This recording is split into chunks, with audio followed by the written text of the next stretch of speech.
guys, this is Carrie with Fullerton Professional Organizing, and today I'm talking to you about JoAnn Crowan, and she has a podcast, and some of the notes that I'm taking are from her podcast, episode 139, but she has some information about getting your family to help at home, and some of the stuff that she says, family delegation.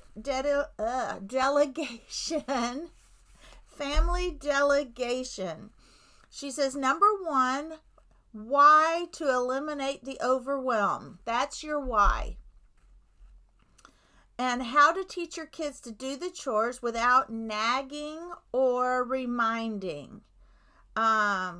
And if you can accomplish this like she can, that is absolutely wonderful. But she has a lot of interesting information that she shares on her podcast, and most of her YouTube videos, if I have this correct, most of her YouTube videos are to parents and children, and then this is from her podcast. But she talks about priorities. What is the most important? What's important is your relationship with your children and your family. That is the most important. And she talks about autonomy, relativeness, and competence. And she gets some of this information from Duct Parenting. She says, notice their strengths, notice their kind actions, and responsible actions. So she talks about sitting back and watching your family members, and what do they do well, what do they need help with, and what are all the good things that they already do. And she says you want to compliment them and encourage them in all the right things that they're doing. Communicate, and then communicate with curiosity. She says she notices this. Why do you think it's causing this? Why do you think these items are not getting done? Why do you think your family doesn't do the things that you want them to do? And then she says to break up the problem into different things, like what do they know how to do, what can they improve on, and what do they not know how to do. Maybe the reason they're not helping around the house is because they don't know how, or didn't know that they were supposed to do it. And then she talks about yielding the work. What do they do without nagging? Things they do, notice them. Notice the things that they do. Notice the things that they know how to do. Pick one thing to focus on that you can help them improve on. Things they do not know how to do, etc. And we'll explain this a little bit better as we go on, but she does recommend the book Duct Parenting, and you have to notice this. Why do you think it's the thing that's stressing you out is stressing you out? What about it is stressing you out? Notice you didn't ask your kids what's up, instead of getting upset and griping about it. She says have conversations about it. Ask your kids about it. Talk to them about it and see what they say about it. And just encourage more communication around it. Communication and relationships. Parents living at home must be on the same page. Now, you can't control what happens if you have a divorced family and they go to the other parent's home, but you can control what happens in your own home. And that means being on the same page. Different households have different rules. Fair Play, she recommends the book Fair Play by Eve Rotsky. She says, assign chores, let go of the resentment and guilt. So change your mindset, process your anger, but be mad, but not rude. Why is it not getting done? Is it time? Is it urgency? Do they not have the same sense of urgency? What time are you getting it done? Ask questions and have accountability. Do they know how? What do you think a reasonable time would be to have them be accountable for what you want them to get done? With 1 hour, remind them. Trial and error. Find the why. Sorry, I can't talk today. Find the why that works for your whole family. What is that why that helps them understand that all of these things need to be done, and we all need to work as a team, and we all need to help each other. So find the why, all to be less stress. The why that everybody can participate in. Learn to express feelings. Teach the level of how done looks like for you, so that they know that you're both on the same page as what done looks like. What does the room look like clean to you, so that they know that that's the level that they need to clean to. Sometimes we just assume that our family members know what clean is, what clean looks like, how to clean it, etc. And a lot of times they really don't. What I did was I went on the internet and I would find instructions on how to do something, but simple instructions, because a lot of times you can find instructions on the internet how to do laundry.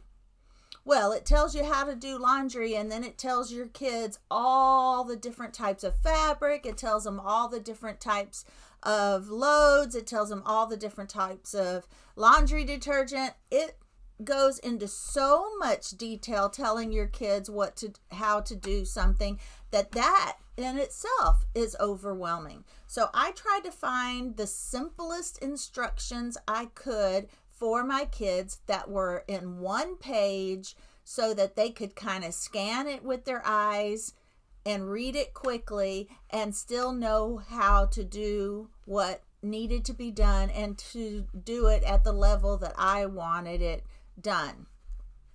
So those are the things. You've got to keep it really, really, really simple. Your kids can be overwhelmed, and your attitude has to be better, and your communication has to be better.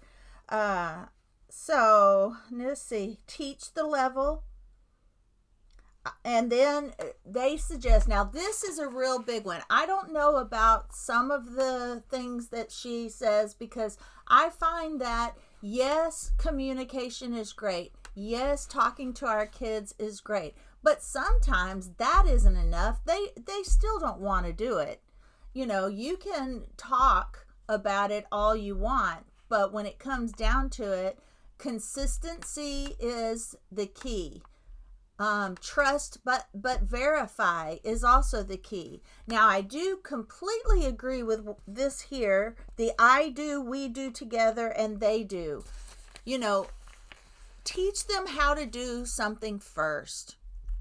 And then I add, find some simple instructions that if they forget how to do it, they can just look over it and refresh their memory. And then do it with them, showing them how to do it. Watch them do it, and then make nice corrections along the way.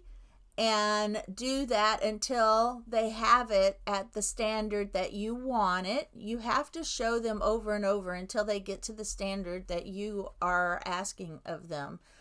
And also when you're asking someone else to help in the house, don't expect it to be 100% perfect and 100% at your level.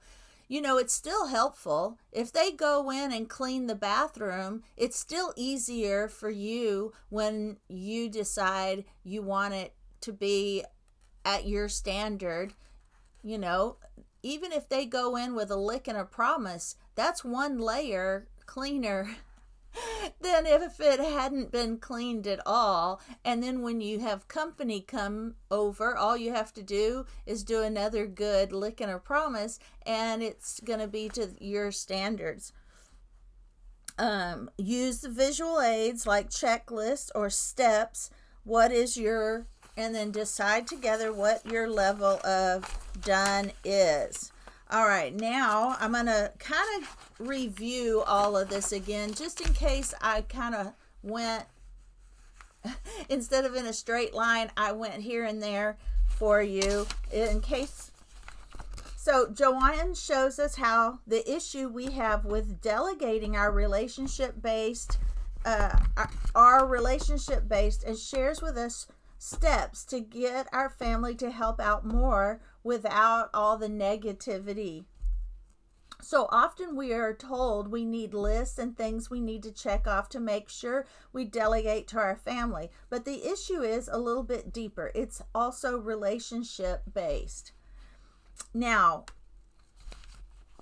JoAnn Crowan says this is starting a great new relationship with your family where you don't have to nag them anymore, where they take care of you, where you feel supported in the house as much as you support them. Big changes take time. Do not get discouraged. A little bit of this, I feel like, is a pipe dream. I don't think it's as easy as she makes it sound, but she does have some great ideas, and they will help, okay? When you're able to eliminate the feeling of being overwhelmed, you have time to connect and enjoy your kids. Truth. Kids will apply this self-motivation and independence to all other areas of their lives. If they already have a chore list, you don't have to let it go. They may give more attention to the list knowing they have that one thing they are working on. All right, and here are some of the things that she says to try. The relationship with your child is the priority. Pushback is usually from a breakdown in the relationship. Notice the good they are doing right now. Their strengths with I noticed statements.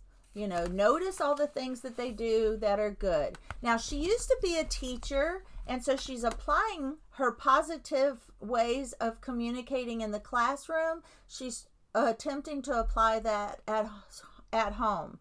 Now, we all know students will listen to their teachers a lot more than kids will listen to their parents. Somehow it is different. And but at home, we just have to work on it a little bit harder.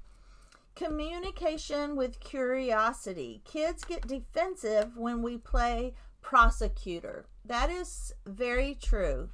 Instead, get curious. Find out the real issues behind the behavior. Talk to your children outside of the behavior, maybe later in the car. Again, use the I noticed statements for all the positive things and follow with, but what's up with this? And what's up with that? Then wait for their answer and talk it through. This is more helpful. I don't think this is going to 100% get rid of all the nagging, because you do have different personalities in your children. One's going to be a little more hard-headed or stubborn than the other child. You may have one child that's completely compliant, and then you have one that digs their heels in. So, but I think what she's saying here is very, very helpful. Yield the work. Stop for a day and watch what your kids do on their own and what is left undone. Start with the I notice statements. Those are the positive ones. All the things that you do right statements. And about the good things that kids do. Move into using those statements about tasks that they're not doing. Pick one thing to focus on at a time. And like we said earlier in the podcast, you sandwich the positive with the negatives. But with the negatives, what she finds helpful and is asking questions so that you can understand why they don't do the things that they don't do and why they do the things that they do at home. And try to come up with a why for the whole family that makes you guys decide to work as a team. And it's just something that you have to continue working on over and over and over, because every child has a different personality, and you just got to figure all of that out and be consistent.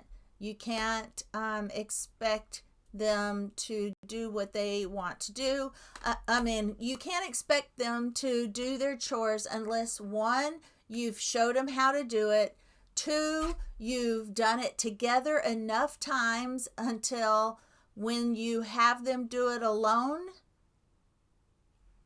when they do it by themselves, you are able to gently correct where they went wrong, and then have them do it by themselves. Check, trust, check, but verify. So I think kids will try to get away with what they are going to try to get away with. So you do have to be consistent in checking their work and showing them how to do it if they have forgotten. Having a checklist and a step-by-step that's easy for them to just look over and remind them of all the steps, because she had mentioned how you can tell your child to vacuum the vacuum, but if the room has another separate area that they are forgetting to vacuum, you have to tell them, oh, when I say vacuum, that means vacuum the stairs, and it also means this little section over here. And, maybe give them a checklist so that they don't forget all the different areas that you expect them to vacuum. All right, guys, I hope this was helpful to you. Talk to your kids, see if that works, and I will see you on the next podcast. Thank you for watching.